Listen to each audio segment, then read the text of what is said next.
Bueno, en este plano, si se dan cuenta, estamos viendo lo que son luminarias y lo que son interruptores, que no deberíamos de visualizarlo, ya que comúnmente nosotros trabajamos planta de fuerza y planta de iluminación por separados, ¿verdad? Acá en este caso se están colocando todos los elementos. Entonces vamos a apagar todo lo que no sea de fuerza. En los modificadores de visibilidad vamos a encontrar lo que viene siendo en luminarias o en iluminación. Vamos a quitar luminarias y vamos a ver,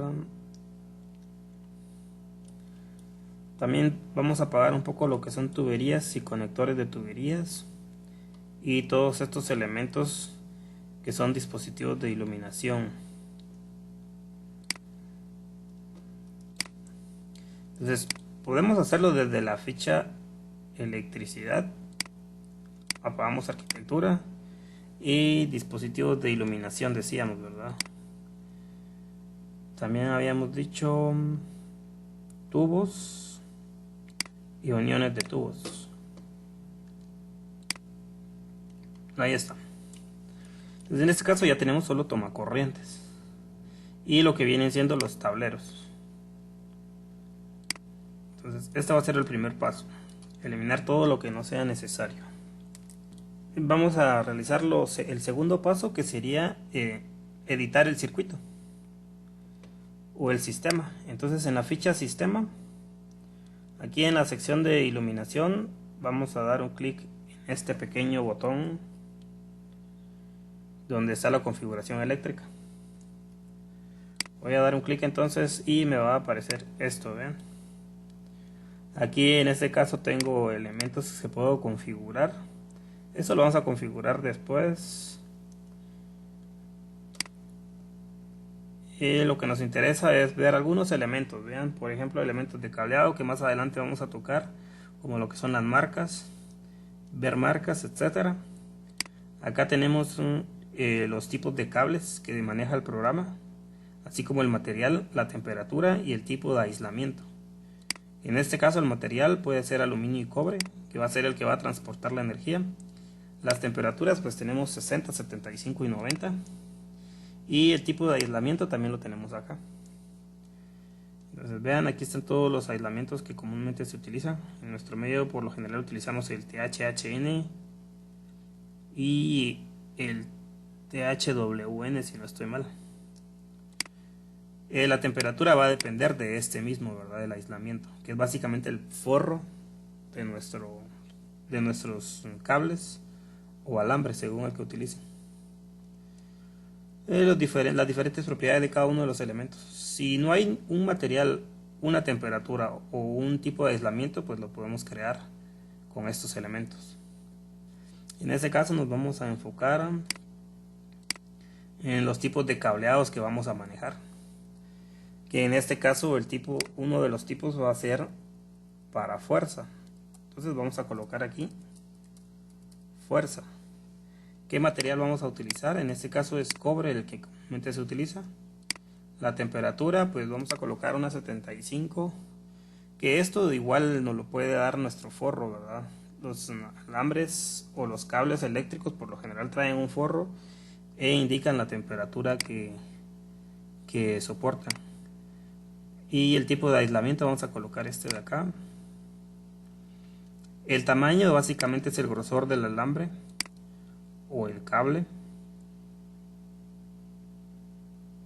que el cable en este caso es el que está formado por bastantes hilos y el alambre es un solo hilo. Entonces aquí tenemos los calibres que van del 14 para arriba. El 14 es el más delgado en este caso.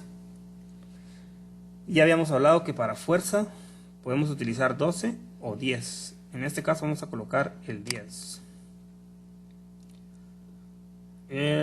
Todo lo demás lo dejamos como está por defecto. Tubería no magnética. Vamos a añadir uno más de una vez, que va a ser iluminación. El material es el mismo, la temperatura la misma. El material de aislamiento es el mismo y el tamaño podríamos variarlo. En este caso vamos a colocar un 12. En el tubo va a ser no magnético. Entonces esto sería con respecto a los cableados, ¿verdad? Vamos a ver la definición del voltaje. Pues por lo general en nuestro medio utilizamos un 110 o 120, que es antes se conocía como 120, dice, pero ahora comúnmente se conoce como 110. Era 120, pero al final por pérdida llegaba a 110. Entonces los electricistas por lo general manejan 110 y nosotros por lo general lo conocemos como 120. Pero es prácticamente lo mismo. Si van a usar un 220, pues tendrían que crear un 220 aquí, ¿verdad? ¿Qué valor de voltaje va a ser este? 110. El valor mínimo es que por lo general tienen como no es un constante esa cantidad, puede subir o bajar. Entonces siempre se maneja un 10%, dice. Entonces vamos a sacar la calculadora. Entonces, si manejamos 110 por .90, que ya le estaríamos rezando el 10%, entonces serían 99. El mínimo. Y el máximo sería al contrario, que si tenemos 110 puede que suba 10% más, entonces sería 121 o 120. 121 vamos a colocar. Entonces sería lo que es el voltaje que vamos a utilizar. Aquí vamos a utilizar un sistema monofásico de cableado individual de 2 cables, y el voltaje que vamos a utilizar es el que acabamos de crear, 110. Básicamente es lo que vamos a configurar acá. Le vamos a dar a aceptar.